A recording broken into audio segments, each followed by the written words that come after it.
साथियों नमस्कार, स्वागत है आपका अपने चैनल सक्सेस जंक्शन एक कदम सफलता की ओर में। और हम लेकर के आ गए आपके लिए एमपीपीएससी 2020 और 2021 की दृष्टि से अति महत्वपूर्ण आपका टॉपिक है यूनिट 9 का टॉप 100 एमसीक्यूज। तो आपके सामने यूनिट 9 के टॉप 100 एमसीक्यूज आ रहे हैं जो आपको दूसरों से अलग बनाने के लिए पर्याप्त होंगे। जी हाँ, ये 100 ऐसे महत्वपूर्ण प्रश्न होंगे जिनमें से आपका यूनिट 9 के बहुत सारे प्रश्न आपको आपके एग्जाम में देखने को मिल जाएंगे। ठीक है, बाकी आपको हम बता दें कि आयोग वाला जो प्रैक्टिस सेट है, रैपिड रिवीजन जिसे हम कहते हैं, मतलब यहाँ पर अब क्विक रिवीजन चल रहा है। ठीक है, पूरी जानकारी तो हम आपको दे चुके हैं। लगभग 20 से 25 वीडियो हमने यूनिट 9 पर पूरा डिटेल में बना दिया। ठीक है, अगर आपको डिटेल में पढ़ना हो तो प्रैक्टिस सेट जाकर के देख सकते हैं। यूनिट 9 के नाम से यहाँ पर एक आपकी प्लेलिस्ट भी बनी हुई है। ठीक है, अब यहाँ पर रैपिड रिवीजन चल रहा है क्योंकि आपके पास समय बचा है बहुत कम। तो कल हम यूनिट 10 का लेकर के आए थे, आज हम यूनिट 9 का रैपिड रिवीजन क्लास लेकर के आ गए हैं। तो चलिए बिना समय गवाए हुए शुरुआत करते हैं। पार्ट नंबर 1 है, 40 प्रश्न आपको सामने मिलने वाले हैं। 40 में से कितने प्रश्न आपके सही निकले हैं आपको कमेंट बॉक्स में कमेंट करके बताना होगा। और इसका अगला पार्ट आपके ऊपर ही डिपेंड करता है। अगर आप ज़्यादा से ज़्यादा शेयर करेंगे और कमेंट करके हमको बताएंगे कैसा लगा, तो हम अगला पार्ट कल ही इसका लेकर के आ जाएंगे। तो चलिए शुरुआत करते हैं पहले प्रश्न की ओर। देखिए, शुरू हो जाइए। ऐसी मशीनें जो पुराने अनुभव से नहीं सीखती, केवल वर्तमान परिदृश्य पर ध्यान देती हैं, किस तरह की आर्टिफिशियल इंटेलिजेंस है? यानी कि जो भी पीछे हो चुका है उसको भूल जाती हैं, केवल आगे जो होने वाला है और जो वर्तमान में चल रहा है केवल उसी पर फोकस करती हैं। ऐसी मशीनों को कौन सी आर्टिफिशियल इंटेलिजेंस कहा जाता है? Limited memory, purely reactive, brain theory या फिर सेल्फ कॉन्शियस? आइए आंसर देख लेते हैं। सही आंसर बी, यानी कि उन्हें हम प्योरली रिएक्टिव आर्टिफिशियल इंटेलिजेंस कहते हैं, जो कि पुराने अनुभव से कुछ नहीं सीखती हैं, वर्तमान में जो होने वाला केवल उस पर ही फोकस करती हैं। ठीक है, आगे बढ़ते हैं और अगला प्रश्न देखते हैं। अगला प्रश्न है, पहली बार ट्रैफिक रोबोट सिस्टम का प्रयोग कहाँ पर किया गया था? हैदराबाद, इंदौर, ग्वालियर या फिर जबलपुर? आइए आंसर देख लेते हैं। सही आंसर है बी, यानी कि इंदौर में पहली बार ट्रैफिक रोबोट का इस्तेमाल किया गया है। इस पर स्टार लगा लीजिए। जो अति महत्वपूर्ण प्रश्न होंगे उनको हम आपको बताते चलेंगे, उनको तो आपको पढ़ के ही चलना है। तो इस प्रश्न पर स्टार लगा लीजिए क्योंकि ये एमपी से रिलेटेड है। इंदौर में एमजी रिंग रोड पर अगर आप देखने जाएंगे तो 2017 में यहाँ पर पहली बार ट्रैफिक रोबोट लगाया गया था। तो पहली बार ट्रैफिक रोबोट कहाँ पर लगाया गया पूरे भारत में? तो इंदौर शहर में लगाया गया है। ठीक है, एमजी रिंग रोड पर। आगे बढ़ते हैं, अगला प्रश्न देखते हैं। देखिए, गूगल द्वारा मैपिंग ऐप गूगल मैप को कब चालू किया गया? 8 फरवरी 2005, 10 फरवरी 2012, 1 जनवरी 2016 या फिर 6 जनवरी 2006? आइए आंसर देखते हैं। सही आंसर है ए, यानी कि 8 फरवरी 2005 को गूगल द्वारा मैपिंग ऐप गूगल मैप को जो है लागू किया गया था, चालू किया गया था। और यह तभी काम करेगा जब आपके मोबाइल का जीपीएस सिस्टम चालू होगा। ठीक है, तो जीपीएस सिस्टम चालू होगा तो गूगल मैप आपका कार्य करेगा। इंटरनेट भी इसके लिए आवश्यक होता है। आगे बढ़ते हैं और अगला प्रश्न देखते हैं। देखिए, अगला प्रश्न है, आईबीएम की प्रश्न उत्तर करने वाली आर्टिफिशियल मशीन कौन सी है? ऐसी कौन सी मशीन आईबीएम ने बनाई है जो आपसे क्वेश्चन आंसर कर सकती है? वॉटसन, डीप ब्लू, मार्क 1 या फिर पीसी 10? आइए आंसर की बात करते हैं। सही आंसर ए, यानी कि वॉटसन नाम की एक ऐसी मशीन है, आर्टिफिशियल मशीन आईबीएम के द्वारा बनाई गई है कि आप कुछ भी पूछेंगे उसका तुरंत जवाब आपको दे देगी। ठीक है, तो वॉटसन जो है वो एक आईबीएम मशीन, आईबीएम के द्वारा बनाई गई एक आर्टिफिशियल मशीन है। वहीं पर डीप ब्लू की बात करते हैं तो डीप ब्लू एक ऐसा कंप्यूटर था जिसने गैरी कास्परोव को हरा दिया था चेस में। ठीक है, मार्क 1 की बात करते हैं तो मार्क 1 पहला इलेक्ट्रोमैकेनिकल जो है कंप्यूटर है, इसको भी आप याद रखिएगा। पीसी 10 की बात करते हैं तो पीसी 10 जो है पहला डेस्कटॉप था जिसे 1979 में आईबीएम के द्वारा ही बनाया गया था। चारों ऑप्शन यहाँ पर आपके क्लियर हो गए। आगे बढ़ते हैं, अगला प्रश्न देखते हैं। देखिए, अगला प्रश्न है, आर्टिफिशियल इंटेलिजेंस पर आधारित इसरो का वह रोबोट कौन सा है जिसे गगनयान पर भेजा जाएगा? व्योममित्र, दक्ष, एटलस या फिर सोफिया? चलिए आंसर देख लेते हैं। सही आंसर है ए, यानी कि व्योममित्र नाम से एक यहाँ पर अर्धमानवी रोबोट बनाया है। किसने? इसरो ने। अर्धमानवी का मतलब यह है कि इसकी केवल धड़ है, यानी कि पैर वगैरह नहीं है। ठीक है ना, केवल ऊपर का हिस्सा है, इसलिए इसे अर्धमानवी रोबोट कहते हैं। और आपके लिए बहुत महत्वपूर्ण है, और इसलिए भी महत्वपूर्ण है क्योंकि यह गगनयान पर भेजा जाएगा अंतरिक्ष यात्रियों के साथ में। ठीक, तो किसने बनाया इसे? इसरो ने बनाया है। नाम क्या है? व्योममित्र नाम है, याद रखिएगा। ये बहुत महत्वपूर्ण प्रश्न है, इस पर भी आप स्टार लगा सकते हैं। आगे बढ़ते हैं, अगला प्रश्न देखते हैं। प्रश्न नंबर 6, टेस्ला कार्स की स्थापना कब की गई थी? अब हम सर टेस्ला कार्स के बारे में क्यों पढ़ रहे हैं? टेस्ला कार्स के बारे में इसलिए पढ़ रहे हैं क्योंकि ये पहली आर्टिफिशियल इंटेलिजेंस पर आधारित कार्स हैं जो मतलब अपने आप चलेंगी। ठीक है, जैसे कि आपका मतलब कोई बाहर बैठ करके चला सकता है, वो अपने आप चलती रहेंगी कारें। ठीक है, इसकी स्थापना कब की गई ये आपसे पूछा है। इसके मालिक कौन है ये भी हम आपको बता देंगे। 1 जुलाई 2003, 2 जुलाई 2005, 6 जुलाई 2006 या फिर इनमें से कोई नहीं? चलिए आंसर देख लेते हैं। सही आंसर है ए, यानी कि 1 जुलाई 2003 को टेस्ला कार्स की स्थापना की गई। अब ये टेस्ला कार्स बनाने वाले मालिक कौन है? तो एलन मस्क के द्वारा इसकी स्थापना की गई है। और इसकी स्थापना 1 जुलाई 2003 को की गई। यह सेल्फ ड्राइविंग कार का निर्माण करती है। सेल्फ ड्राइविंग कार मतलब समझ गए, आर्टिफिशियल इंटेलिजेंस पर आधारित कार का निर्माण कौन करती है? टेस्ला कार्स करती है। ठीक है, एलन मस्क की ये कंपनी है। आगे बढ़ते हैं और अगला प्रश्न देखते हैं। ऐसा आर्टिफिशियल इंटेलिजेंस जो केवल एक ही टास्क को करने में सक्षम होता है क्या कहलाता है? अगर आप एक बार में कोई एक काम करने को कहेंगे तो केवल उसी काम को करेगा, ऐसे आर्टिफिशियल इंटेलिजेंस को हम क्या कहते हैं? Brain theory, narrow AI, self conscious AI या फिर लिमिटेड मेमोरी एआई? चलिए आंसर देख लेते हैं। अभी शुरुआत में आपको 10 प्रश्न यहाँ पर आर्टिफिशियल इंटेलिजेंस के मिलने वाले हैं। सही आंसर है बी, यानी कि उन्हें हम नैरो एआई कहते हैं। एक ऐसा आर्टिफिशियल इंटेलिजेंस होता है जो एक बार में केवल एक ही कार्य को कर सकता है, केवल एक ही टास्क को पूरा कर सकता है। जैसे कि आपका एप्पल का सीरी हो गया, ठीक है, गूगल का वॉइस असिस्टेंट हो गया, तो ये इस तरह के जो आर्टिफिशियल इंटेलिजेंस के उदाहरण, ठीक है। आगे बढ़ते हैं।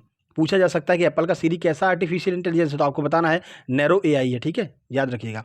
अगला, चेहरे की पहचान कर मोबाइल अनलॉक करना किस युक्ति पर आधारित है? आर्टिफिशियल इंटेलिजेंस, रोबोटिक्स, आरएलबीडी या फिर इनमें से कोई नहीं? तो चलिए आंसर देख लेते हैं। सही आंसर इसका ए, यानी कि आर्टिफिशियल इंटेलिजेंस का यूज करके हम अपना मोबाइल अब चेहरे के द्वारा अनलॉक कर सकते हैं। पहले कीपैड का ज़माना हुआ करता था भाई, स्टार दबाओ, हैश दबाओ तब खुलेगा, ठीक है। उसके बाद पासवर्ड का ज़माना आ गया, पासवर्ड लोग डालने लगे नंबर के द्वारा। फिर फिंगर का ज़माना आ गया और अब ज़माना आ गया है कि अपना बस आप अपने चेहरे के सामने मोबाइल लेकर के आइए, आपका जो मोबाइल है वो अनलॉक हो जाएगा, ठीक है। और मोबाइल अनलॉक होते आपका चेहरा भी अनलॉक हो जाएगा, है ना। मुस्कुरा दोगे तो, ठीक है। चलिए आगे बढ़ते हैं। प्रश्न पसंद आ रहा है तो वीडियो को लाइक कर दीजिएगा मुस्कुराहट के साथ में। चलिए अगला प्रश्न देखते हैं, प्रश्न नंबर 9। आर्टिफिशियल इंटेलिजेंस का भविष्य इनमें से कौन सा एआई है? यानी कि जब आर्टिफिशियल इंटेलिजेंस एक कदम और आगे बढ़ाएगा तो कौन सा आर्टिफिशियल इंटेलिजेंस आ जाएगा? Self conscious AI, narrow AI, limited memory AI या फिर प्योरली रिएक्टेड एआई? चलिए आंसर देखते हैं। सही आंसर ए, यानी कि सेल्फ कॉन्शियस एआई आ जाएगा। अब ये सेल्फ कॉन्शियस एआई जो होगा ना, वो बहुत ही ज़्यादा, मतलब मानवों से ज़्यादा भी समझदार होगा, ठीक है ना। मतलब मानव जो सोच सकते हैं वो उसके दिमाग में पहले से ही आ जाया करेगा। तो अब जब आर्टिफिशियल इंटेलिजेंस एक कदम और आगे बढ़ाएगा तो सेल्फ कॉन्शियस एआई में पहुंच जाएगा, ठीक है। चलिए आगे बढ़ते हैं और अगला प्रश्न देखते हैं। ध्यान से प्रश्नों को देखते चलिएगा, 100 प्रश्न बहुत महत्वपूर्ण साबित होने वाले हैं आपके लिए, ठीक है। गूगल की सारी एआई डिवाइस को एक ही मंच पर लाने के लिए कौन सी यूनिट बनाई गई है? Google map, Google assistant, Google next या फिर गूगल क्रोम? चलिए आंसर देख लेते हैं। गूगल की यहाँ पर बात चल रही, गूगल कंपनी की। सही आंसर है सी, यानी कि गूगल नेक्स्ट को यहाँ पर बनाया गया है। तो गूगल नेक्स्ट गूगल का एक ऐसा ब्रांड है जिसका उपयोग स्मार्ट होम उत्पादों को, जैसे कि आपके स्मार्ट स्पीकर हो गए, स्मार्ट डिस्प्ले हो गया, स्ट्रीमिंग डिवाइस हो गया, थर्मोसेट हो गया, इन सबको जो है एक ही प्लेटफॉर्म पर आप खरीद सकते हैं, बेच सकते हैं, ठीक है ना। स्थापना कब की गई थी? 2010 में गूगल नेक्स्ट की स्थापना की गई थी, ठीक है। एक ही यूनिट में आपको ये सारी चीज़ें मिल जाएंगी। आगे बढ़ते हैं और अगला प्रश्न देखते हैं। देखिए, तो अगला प्रश्न है यूआरएल का पूर्ण रूप क्या होता है? बताइए, यूआरएल का पूर्ण रूप क्या होता है? तो देखिए, United resource locator, uniform resource locator, universal resource locator या फिर यूनिफॉर्म रिसोर्स लोकेशन? बताइए क्या होगा इसका आंसर। चलिए आप लोग आंसर, तो चलिए आंसर देख लेते हैं। सही आंसर इसका बी, यानी कि यूनिफॉर्म रिसोर्स लोकेटर। ये फुल फॉर्म होता है यूआरएल का। सर यूआरएल का निर्माण किसने किया? याद रखिएगा, टिम बर्नर्स-ली ने 1994 में इसका निर्माण किया था, ठीक है। चलिए आगे बढ़ते हैं, अगला प्रश्न देखते हैं। अगला प्रश्न है एफटीपी, मेल्टो, न्यूज़, टेलनेट आदि किसके उदाहरण हैं? सब डोमेन के, सेपरेटर के, डोमेन नेम के या फिर प्रोटोकॉल के? चलिए आंसर देख लेते हैं। सही आंसर इसका डी, यानी कि ये सारे के सारे जो हैं, जैसे एफटीपी हो गया, मेल्टो हो गया, न्यूज़ हो गया, टेलनेट हो गया, ये सब प्रोटोकॉल के उदाहरण हैं, ठीक है। इन सारे प्रश्नों के बारे में हम पूरी जानकारी आपको ऑलरेडी दे चुके हैं। अब आपका केवल रैपिड रिवीजन चल रहा है, क्योंकि आपके पास में समय नहीं है। अब जल्दी जल्दी आपको बस रिवीजन करना है, ठीक है। और एग्जाम में जाने से पहले भी एक बार इसका रिवीजन कर लीजिएगा। यूआरएल के भागों को एक दूसरे से अलग करने के लिए किसका प्रयोग किया जाता है? Domain name, IP address, separator या फिर इनमें से कोई नहीं? चलिए आंसर देख लेते हैं। सही आंसर सी, यानी कि सेपरेटर का यूज किया जाता है यूआरएल के भागों को एक दूसरे से अलग करने के लिए, ठीक है। चलिए आगे बढ़ते हैं और अगला प्रश्न देखते हैं। तो www को किस नाम से जाना जाता है? सब domain, top level domain, separator या फिर उपरोक्त सभी? तो बताइए, जो आपने कई बार पढ़ा होगा www, तो ये www क्या है मेरे भाई? चलिए आंसर देख लेते हैं। सही आंसर है ए, यानी कि इसे हम सब डोमेन कहते हैं, www को। स्थापना आपको पता ही, इसको किसने बनाया था? इसका पूर्ण रूप वर्ल्ड वाइड वेब होता है। खोज किसने की? 1989 में टिम बर्नर्स-ली ने इसकी खोज की थी, ठीक है। तो इस सर्वर को उपलब्ध जानकारियां जो है, सारी जानकारियां सर्वर को उपलब्ध कराता है कौन? www, ठीक है। नॉर्मल सा प्रश्न बनता है कि इसकी खोज किसने की थी, तो टिम बर्नर्स-ली ने। अभी तक यह प्रश्न बनता था, लेकिन अब थोड़ा सा टफ प्रश्न बनेगा और इस तरह का ही प्रश्न बनेगा कि www को किस अन्य नाम से जाना जाता है। तो याद रखिएगा, www एक सब डोमेन है। इनमें से कौन सी एक स्क्रिप्टेड लैंग्वेज है? जावास्क्रिप्ट, मशीन लैंग्वेज, कोबोल या फिर इनमें से कोई नहीं? आंसर की बात करें, सही आंसर ए, यानी कि जो जावास्क्रिप्ट है वो यहाँ पर आपकी एक स्क्रिप्टेड लैंग्वेज होती है, ठीक है। इसका प्रयोग वेब पेज बनाने के लिए किया जाता है, ये भी आपको याद रखना है। चलिए आगे बढ़ते हैं और अगला प्रश्न देखते हैं। देखिए, फेसबुक तथा याहू की वेबसाइट किस भाषा में तैयार की जाती है? PHP, C plus plus, COBOL या फिर जावा? आइए आंसर देख लेते हैं। सही आंसर है ए यानी कि पीएचपी में फेसबुक और याहू की वेबसाइट को तैयार किया जाता है। ठीक है, चलिए आगे बढ़ते हैं और अगला प्रश्न देख लेते हैं। अगर किसी वेबसाइट के पीछे .mil लिखा है तो वह किस क्षेत्र से संबंधित है? ऑप्शन है मिलिट्री क्षेत्र से, ऑप्शन बी है सेवा क्षेत्र से, ऑप्शन सी है उद्योग क्षेत्र से, ऑप्शन नंबर डी है शिक्षा क्षेत्र से। तो चलिए आंसर देख लेते हैं। सही आंसर है ए यानी कि मिलिट्री क्षेत्र से संबंधित होगी अगर किसी वेबसाइट के पीछे .mil लगा होगा तो। ठीक है, चलिए आगे बढ़ते हैं और अगला प्रश्न देखते हैं। तो जिस डिवाइस के द्वारा सर्वर से जानकारी निकाली जाती है उस डिवाइस को हम क्या कहते हैं? Host device, multi programme device, advance device या फिर डाटा एनालिसिस डिवाइस? चलिए आंसर देख लेते हैं। सही आंसर है ए यानी कि उसे हम होस्ट डिवाइस कहते हैं। ठीक है, यानी वो मेन डिवाइस होता है जहाँ से शुरुआत में हम जानकारी को निकालते हैं। आगे बढ़ते हैं और अगला प्रश्न देखते हैं। डोमेन नेम जो है वो अधिकतम कितने कैरेक्टर का हो सकता है? 32, 64, 128 या फिर 256? इस पर भी आप स्टार लगा लीजिए। चलिए आंसर देख लेते हैं। सही आंसर बी यानी कि 64 से ज़्यादा करेक्टर का जो आपका डोमेन नेम है वो नहीं हो सकता है, ज़्यादा से ज़्यादा 64 करेक्टर का ही हो सकता है। ठीक है, जैसे कि आप youtube.com देखते हैं आप, ये सब जो है इसी का उदाहरण होता है। आगे बढ़ते हैं और अगला प्रश्न देखते हैं। डाटा के स्थानांतरण की जो दर होती है उसे हम क्या कहते हैं? ठीक है ना, दर का डर हो रहा है, देख लो। चलिए, connection with, band with, domain with या फिर इनमें से कोई नहीं? आइए आंसर देखते हैं। सही आंसर है बी यानी कि उसे हम बैंड विड्थ कहते हैं। जैसे कि आपका एमबीपीएस हो गया, केबीपीएस हो गया। आपकी स्पीड कितने में आ रही है? सर केबीपीएस में आ रही है, सर एमबीपीएस में आ रही है। इसका अर्थ क्या होता है? तो ये जो होता है वो आपका बैंडविड्थ होता है। ठीक है, ये आपको याद रखना। ठीक है, चलिए आगे बढ़ते हैं और अगले प्रश्न की ओर चलते हैं। अगला प्रश्न आपके सामने, तो ई गवर्नेंस के प्रश्न आपके यहाँ से स्टार्ट हो जाएंगे। देखिए, राष्ट्रीय डिजिटल लाइब्रेरी एनडीएल की शुरुआत कब की गई थी?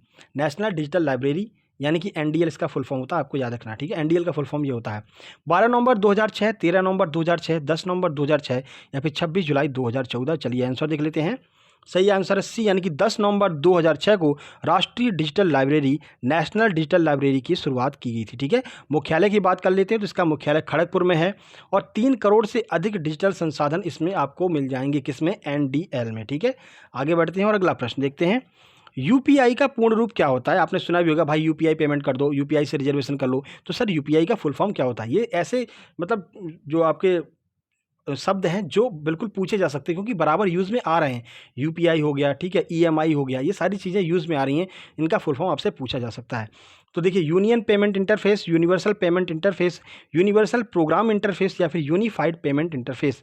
चलिए आंसर देख लेते हैं। सही आंसर है डी यानी कि यूनिफाइड पेमेंट इंटरफेस जो है वो इसका फुल फॉर्म होता है। शुरुआत की बात करें तो 11 अप्रैल 2016 को इसकी शुरुआत की गई थी। ठीक है, और इसकी शुरुआत किसके द्वारा की गई? तो एनपीसीआई के द्वारा। एनपीसीआई का भी फुल फॉर्म याद रखिए, national payment corporation of India के द्वारा इसकी शुरुआत की गई थी। इसके द्वारा जो है एनपीसीआई के द्वारा इसको कंट्रोल भी किया जाता है। आगे बढ़ते हैं। देखिए, भीम ऐप की शुरुआत कब की गई? ये कुछ ऐसे प्रश्न हैं जो बहुत महत्वपूर्ण हैं। 13 अप्रैल 2016, 11 अप्रैल 2016, 30 दिसंबर 2016, 21 मार्च 2020? तो बताइए भीम ऐप की शुरुआत कब की गई थी? चलिए आंसर देख लेते हैं।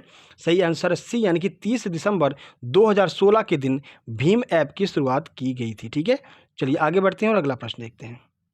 देखिए, किस वर्ष पेटीएम को इस्तेमाल करने वाले उपभोक्ताओं की संख्या 200% तक बढ़ गई थी? 2016, 2018, 2020 या फिर इनमें से कोई नहीं? आंसर की बात करें, सही आंसर सी यानी कि 2020 में जो है आपका पेटीएम इस्तेमाल करने वालों की संख्या 200% तक बढ़ गई थी। ठीक है, क्यों बढ़ गई थी? आपको पता है, कोविड का टाइम चल रहा था, लोग बाहर नहीं निकल रहे थे, जो भी पेमेंट वगैरह किया जा रहा था तो पेटीएम के थ्रू ही किया जा रहा था। ठीक है, भारत की लगभग सभी डिजिटल सेवाओं को एक मंच पर लाने के लिए भारत सरकार ने कौन सा मोबाइल ऐप यहाँ पर लॉन्च किया है? देखिए, फोन पे, उमंग ऐप, प्रगति पोर्टल या फिर उपरोक्त सभी? आइए आंसर देख लेते हैं। सही आंसर है बी यानी कि उमंग ऐप को भारत सरकार के द्वारा लॉन्च किया गया है सभी डिजिटल सेवाओं को एक ही ऐप पर लाने के लिए। ठीक है, शुरुआत कब की गई? तो शुरुआत देख लीजिएगा, इसकी शुरुआत 2017 में की गई थी। भारत सरकार के लगभग 127 विभाग, केंद्र और राज्य सरकारी सेवाओं को एक साथ मंच पर लाने के लिए इस ऐप की शुरुआत की गई थी। ठीक है, उमंग का फुल फॉर्म देख लीजिएगा क्योंकि उमंग का फुल फॉर्म आपसे पूछा जा सकता है। तो याद रखिएगा, unified mobile application for new age governance, ये उमंग का फुल फॉर्म होता है। एक बार फिर से बोल देते हैं, नोट डाउन कर लीजिए, unified mobile application for new age governance, ये उमंग ऐप का फुल फॉर्म होता है। आगे बढ़ते हैं। कृषि मंडियों को समन्वित करने के लिए भारत सरकार ने कौन सा ऐप लॉन्च किया है? अब ये कृषि के बारे में बात की जा रही है। भीम ऐप, ई नाम ऐप, दर्पण ऐप या फिर स्वयं ऐप? आंसर की बात करते हैं, सही आंसर है बी, यानी कि ई नाम से एक यहाँ पर ई नाम हो गया ऐसा कुछ नहीं, ठीक है ना।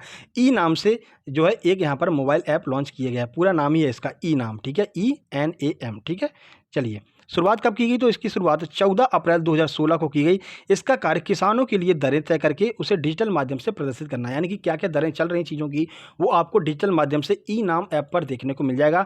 बेसिकली ये किसानों के लिए प्रस्तुत किया गया है। भाई जिन लोगों ने लाइक नहीं किया वीडियो को लाइक कर दीजिए, है ना, बहुत मेहनत लगती है ऐसे वीडियोज़ बनाने में आपके लिए। अब आपके ऊपर डिपेंड करता है कितना शेयर करते हैं आप इसको, तो आपका अगला पार्ट कल ही आपको देखने को मिल जाएगा, ठीक है। टॉप 100 है, देख लीजिएगा, आपको इसमें से प्रश्न बहुत सारे आपको प्रश्न एग्जाम में देखने को मिलने वाले हैं। भारत सरकार द्वारा डिपार्टमेंटल शिकायत निवारण कार्यक्रम के कार्यान्वयन के लिए कौन सा पोर्टल लॉन्च किया गया है? स्वयं पोर्टल, प्रगति पोर्टल, MP ऑनलाइन या फिर डिपार्टमेंट ऑफ इंडिया पोर्टल? चलिए आंसर देख लेते हैं। सही आंसर है बी, यानी कि प्रगति पोर्टल को लॉन्च किया गया है भारत सरकार द्वारा डिपार्टमेंटल शिकायत निवारण के लिए, ठीक है। तो डिपार्टमेंट के अंदर जो भी यहाँ पर शिकायतें आती हैं उनके निवारण के प्रगति पोर्टल को चालू किया गया है। प्रगति का फुल फॉर्म याद रखिएगा, प्रगति का फुल फॉर्म आपसे पूछा जा सकता है, तो याद रखिए proactive governance and timely implementation, ठीक है। ये आपका जो है प्रगति का फुल फॉर्म हो जाता है, ठीक है। चलिए आगे बढ़ते हैं और अगले प्रश्न की ओर चलते हैं। देखिए, भारत सरकार द्वारा प्रत्येक परिवार के कम से कम एक व्यक्ति को डिजिटल तरीके से साक्षर बनाने के लिए कौन सा अभियान चालू किया गया है? PMG दिशा, स्वयं प्रभा, उमंग या फिर कनेक्टिंग इंडिया? आइए आंसर देखते हैं। सही आंसर है ए, यानी कि PMG दिशा नाम से एक यहाँ पर पोर्टल चालू किया गया है जिसके माध्यम से भारत के प्रत्येक परिवार के कम से कम एक व्यक्ति को डिजिटल तरीके से साक्षर बनाया जाए, ठीक है। तो PM दिशा का फुल फॉर्म है, कुछ PM दिशा का फुल फॉर्म क्या है तो देखिए, प्रधानमंत्री ग्रामीण डिजिटल साक्षरता अभियान जो है ये इसका फुल फॉर्म हो जाएगा PMG दिशा का, ठीक है। आगे बढ़ते हैं, अगला प्रश्न देखते हैं। तो भारत में व्यापारी कहीं भी नया व्यवसाय आसानी से खोल सकें, इसके लिए भारत ने कौन सा पोर्टल लॉन्च किया है? ई-बीज पोर्टल, मेघराज, दर्पण या फिर बिजनेस बडी? चलिए आंसर देख लेते हैं। सही आंसर है ए, यानी कि ई-बीज पोर्टल को यहाँ पर लॉन्च किया गया भारत सरकार के द्वारा, जिसके माध्यम से जो भी व्यापारी कहीं भी अपना बड़ी आसानी से जो है अपना व्यवसाय चालू कर सकते हैं, ठीक है। एकल खिड़की, एकल खिड़की का मतलब समझ रहे हैं, मतलब कि एक ही जगह पर आपको सारी सुविधाएं मिलेंगी, वहीं पर आप फॉर्म भी भरिए, वहीं पर रजिस्ट्रेशन कराइए, वहीं पर आपको आपका लाइसेंस मिल जाएगा, सारी चीज़ें एक ही जगह पर मिल जाएंगी। पहले बहुत जगह दौड़ना पड़ता था भाई, अगर आपको रजिस्ट्रेशन कराना है तो उस विभाग में जाओ, अगर आपको लाइसेंस लेना तो वहाँ जाओ, साइन करना वहाँ जाओ। अब ये काम खत्म हो गया है, भारत सरकार के द्वारा ई-बीज पोर्टल एकमात्र पोर्टल चालू किया जिसके माध्यम से जो है सारी आपकी सुविधाएं एक ही जगह पर उपलब्ध हो जाएंगी। आगे बढ़ते हैं, अगला प्रश्न देखते हैं। किस पहल के अंतर्गत DTH 32 free education high connectivity channel उपलब्ध कराए जा रहे हैं? तो बताइए कौन सा ऐसा पोर्टल चालू किया गया है जिसमें कि DTH पर 32 free education high quality channel उपलब्ध कराए जा रहे हैं? मेघराज, स्वयं प्रभा, आस्क दिशा या फिर इनमें से कोई नहीं? आंसर की बात करते हैं, सही आंसर है बी, यानी कि स्वयं प्रभा नाम से एक पोर्टल चालू किया गया है जिससे कि DTH पर 32 free educational high quality channel उपलब्ध कराए जा रहे हैं। अब क्या देखिए, लोग घर पर डले हुए हैं, ठीक है ना, स्टूडेंट भी घर पर डला हुआ है, तो क्या करें, तो सरकार ने कहा है कि 32 फ्री चैनल हम आपको प्रोवाइड करा रहे हैं, घर पर बैठे बैठे पढ़ाई कीजिए आप, ठीक है। अब देखो लोग कितना पढ़ते हैं। चलिए अगला क्वेश्चन है, आस्क दिशा चैटबॉट किसके द्वारा बनाया गया है? IRCTC, अमेजॉन, फ्लिपकार्ट या फिर SBI? बताइए क्या होगा इसका आंसर। तो चलिए आंसर देख लेते हैं, इसका आंसर हो जाएगा आपका ए, यानी कि IRCTC के द्वारा आस्क दिशा चैटबॉट बनाया गया है। अब ये कब चालू किया गया था तो याद रखिएगा, इसे अक्टूबर 2018 में IRCTC के द्वारा लागू किया गया था। अब ये क्या करता है, शुरुआत में ये सिर्फ अंग्रेजी में ही बात करता था, लेकिन अब ये हिंदी में भी उत्तर दे सकता है। कौन? आस्क दिशा चैटबॉट। तो एक तरह का चैटबॉट है, आपको जो भी प्रॉब्लम क्रिएट हो रही है आप जा करके पूछ सकते हैं, चाहे आप हिंदी में पूछें इंग्लिश पूछें, दोनों में आपको जानकारी देगा। पहले इसको केवल इंग्लिश आती थी, ठीक है ना, फिर वो हम जैसे लोगों के और आप जैसे लोगों के संपर्क में बना रहा तो धीरे धीरे उसे हिंदी भी आ गई, ठीक है ना। जैसे पी के मूवी में पहले उसे कुछ नहीं आता था, कुछ भी नहीं आता, कोई भी लैंग्वेज नहीं आती थी, लेकिन फिर उसको धीरे धीरे जो है बिहारी समझ में आने लगी, ठीक है ना। तो ऐसा इसके साथ में हुआ, पहले इनने बनाया इंग्लिश में बोलता था, फिर वो थ्रू आउट फर्राटेदार इंग्लिश बोला करता था, लेकिन फिर धीरे धीरे लोगों के संपर्क में आया, फिर लोगों ने उसको हिंदी सिखा दी बेचारे को। अब क्या है, अब दोनों लैंग्वेज आती है, हिंदी भी आती है इंग्लिश भी आती है, ठीक है ना। तो नया पोर्टल यहाँ पर लॉन्च किया गया आस्क दिशा 2, जिसमें कि उसको हिंदी भी आने लगी है, ठीक है। आगे बढ़ते हैं, IRCTC के द्वारा चालू किया गया, रेलवे के द्वारा। अगला प्रश्न है, आर्टिफिशियल इंटेलिजेंस पर आधारित फसल उपज पूर्वानुमान मॉडल किसने तैयार किया है? भारतीय मौसम विभाग, भारतीय कृषि विभाग, इसरो या फिर भाभा एटॉमिक रिसर्च सेंटर? आइए आंसर देखते हैं। सही आंसर है सी, यानी कि इसरो के द्वारा यहाँ पर आर्टिफिशियल इंटेलिजेंस पर आधारित उपज पूर्वानुमान मॉडल यहाँ पर लॉन्च किया गया है। ये क्या करेगा, किसानों को सही मिट्टी व खाद और बारिश का पूर्वानुमान बताया करेगा कि इस समय बारिश होने वाली है, यहाँ पर आपके लिए ये मिट्टी आपके लिए सही है या फिर नहीं है, ये सारी जानकारी दी जाएगी। इसरो के द्वारा बनाया गया है ये पूर्वानुमान मॉडल। आगे बढ़ते हैं, अगला प्रश्न देखते हैं। NAIP का क्रियान्वयन कौन संचालित करेगा? तो NAIP यहाँ पर एक नई यहाँ पर संस्था खोली गई है, तो इसको कौन संचालित करेगा? इसरो, DRDO, नीति आयोग या फिर सूचना एवं संचार मंत्रालय? आइए इसका आंसर देख लेते हैं। सही आंसर है सी, यानी कि नीति आयोग के द्वारा जो है इसका संचालन किया जाएगा। अब देखिए, NAIP पूर्ण रूप से नेशनल आर्टिफिशियल इंटेलिजेंस प्रोग्राम 2018-19 के बजट में प्रावधान किया गया। ठीक है, केंद्र सरकार का जो थिंक टैंक है, जो आपका कौन है थिंक टैंक, तो आपको पता है नीति आयोग थिंक टैंक है। ठीक है, NAIP का क्रियान्वयन और संचालन नीति आयोग के द्वारा किया जाएगा। उपाध्यक्ष आपको पता है राजीव कुमार है, अध्यक्ष पता है PM मोदी है। ठीक है, आगे बढ़ते हैं, अगला प्रश्न देखते हैं। तो कृत्रिम बुद्धिमत्ता पर आधारित शिखर सम्मेलन 2020 का आयोजन कहाँ पर हुआ था? ये आपके लिए बहुत ज़्यादा महत्वपूर्ण, 2 स्टार इस पे आप लगा सकते हैं, कोई करंट का प्रश्न ही बन सकता है। भोपाल में, इंदौर में, बेंगलुरु में या फिर नई दिल्ली में? आइए आंसर देखते हैं। सही आंसर है डी, यानी कि कृत्रिम बुद्धिमत्ता पर आधारित शिखर सम्मेलन 2020 का आयोजन नई दिल्ली में किया गया था। ठीक है, चलिए आगे बढ़ते हैं और अगला प्रश्न देखते हैं। किस IIT ने भारत में स्कूल ऑफ आर्टिफिशियल इंटेलिजेंस को शुरू करने का निर्णय लिया है? IIT Kharagpur, IIT Delhi, IIT Kanpur या फिर इनमें से कोई नहीं? चलिए आंसर देखते हैं कि कौन सी ऐसी IIT है। सही आंसर है बी, यानी कि IIT दिल्ली ने भारत में स्कूल ऑफ आर्टिफिशियल इंटेलिजेंस को शुरू करने का निर्णय लिया है। कुछ ऐसे प्रश्न आपको देखने को मिल सकते हैं, तो आप इस पर भी स्टार लगा सकते हैं। ठीक है, आगे बढ़ते हैं, अगला प्रश्न देखते हैं। अभी हाल ही में किस पूर्व भारतीय क्रिकेटर द्वारा आर्टिफिशियल इंटेलिजेंस की कंपनी हार्मोनियर इंडिया में निवेश किया गया है? विराट कोहली, सौरभ गांगुली, कपिल देव, सचिन तेंदुलकर? ये भी करंट का प्रश्न है। चलिए आंसर देख लेते हैं, इसका आंसर क्या होने वाला है। सही आंसर है सी, यानी कि कपिल देव के द्वारा हार्मोनियर इंडिया में निवेश किया गया, जो कि एक आर्टिफिशियल इंटेलिजेंस आधारित कंपनी है। आगे बढ़ते हैं और अगला प्रश्न देखते हैं। किस IIT ने अभी हाल ही में आगामी शैक्षणिक वर्ष में आर्टिफिशियल इंटेलिजेंस में पूर्ण बीटेक कार्यक्रम शुरू किया है? मतलब बीटेक कराया जाएगा आर्टिफिशियल इंटेलिजेंस, जैसे अभी तक कंप्यूटर साइंस में होता था, ठीक है ना, अब आर्टिफिशियल इंटेलिजेंस में भी होगा। IIT Bengaluru, IIT Hyderabad, IIT Delhi या फिर IIT खड़गपुर? आंसर की बात करें, सही आंसर है बी, यानी कि IIT हैदराबाद के द्वारा आगामी शैक्षणिक वर्ष में आर्टिफिशियल इंटेलिजेंस में पूर्ण बीटेक डिग्री आपको मिला करेगी आर्टिफिशियल इंटेलिजेंस में। ठीक है ना, तो अलग से हुआ करते भाई, बीटेक किया किससे किया है? AI से किया है। AI का मतलब आर्टिफिशियल इंटेलिजेंस। अरे भाई बहुत हाई लेवल का है यार इंजीनियर ये तो, ठीक है ना, जैसे कंप्यूटर साइंस वालों का नाम हो जाए भाई कंप्यूटर साइंस में किया है, बहुत हाई लेवल का इंजीनियर है। ठीक है ना, चलिए आगे बढ़ते हैं। कंप्यूटर साइंस वाले खुश हो रहे होंगे मनी मन, अरे मेरी पढ़ाई हो रही है। देखिए, आर्टिफिशियल मिशन पर नीति आयोग एवं इलेक्ट्रॉनिक विभाग के बीच मतभेद को हल करने के लिए किसकी अध्यक्षता में समिति बनाई गई है? राजीव कुमार, गोविंद चिंतालू, विजय राघवन या फिर शक्तिकांत दास? चलिए आंसर देख लेते हैं। सही आंसर सी, यानी कि विजय राघवन जी की अध्यक्षता में नीति आयोग और इलेक्ट्रॉनिक विभाग के बीच जो भी मतभेद हो गए हैं उनको सॉल्व करने के लिए इनकी अध्यक्षता में एक समिति बनाई गई है। ठीक है, नाम याद रखिएगा, विजय राघवन इनका नाम है। आगे बढ़ते हैं। तो निगलने योग्य कंप्यूटिंग जिसका प्रयोग मेडिकल क्षेत्र में किया जाएगा उसे क्या कहा जाता है? ठीक है, तो कुछ टैबलेट्स बनाई गई हैं जो एक कंप्यूटर का पार्ट है, ठीक है ना, उसको आप निगल सकते हैं और इनका यूज मेडिकल साइंस में किया जाएगा। आपके पेट में एक बार चली गई तो आपके पेट में कौन कौन सी दिक्कत है, क्या प्रॉब्लम है, सारी जानकारी आपको वहाँ पर मिल जाएगी। तो बताइए इसको क्या कहा जाएगा? तो automatic data labs, automatic data labs, artificial data labs या फिर इनमें से कोई नहीं? बहुत सारे लोग इसमें आर्टिफिशियल डाटा लैब्स लगा करके आएंगे, लेकिन ये आंसर गलत हो जाएगा आपका। सही आंसर है ए, यानी कि ऑटोमेटेड डाटा लैब्स इनको कहा जाएगा, जो एक तरह की कंप्यूटिंग है जो आपको खिला दी जाएगी, आपके पेट में चली जाएगी और फिर पेट में जो भी परेशानियाँ होंगी उन सबको आपके सामने दिखाया जाएगा जो है कैमरे के थ्रू। ठीक है ना, अब मतलब वो नली वली डालने की दिक्कत खत्म हो गई है। ठीक है ना, तो इसे हम क्या कहते हैं? ऑटोमेटेड डाटा लैब्स कहेंगे। आगे बढ़ते हैं। तो 40 महत्वपूर्ण प्रश्न आपके सामने करा दिए गए हैं। पार्ट 1 था, पार्ट 2 बहुत जल्द आएगा अगर आपका सपोर्ट रहता है। ज़्यादा से ज़्यादा शेयर कीजिए, अपने दोस्तों को बताइए, जो तैयारी कर रहे हैं बोल दीजिए अब तैयारी हो चुकी है आपकी, अब रिवीजन का वक्त है, रिवीजन कीजिए और ऐसा रिवीजन, रैपिड रिवीजन और ऐसे प्रश्नों का रिवीजन जो कि आपका एग्जाम में आएंगे। फालतू का मटेरियल मत पढ़िए, आपके पास टाइम ही नहीं बचा। ठीक है ना, शाम को आपके लिए हम एक और रैपिड रिवीजन लेकर के आने वाले हैं, बस सपोर्ट करते रहिए। ये वीडियो पसंद आई, वीडियो को लाइक कीजिए, दोस्तों के पास शेयर कीजिए। चैनल पर पहली बार आए तो सब्सक्राइब करके नोटिफिकेशन बेल जरूर दबा लीजिएगा। जल्द ही मिलते हैं एक नई वीडियो में, तब तक के लिए नमस्कार, धन्यवाद।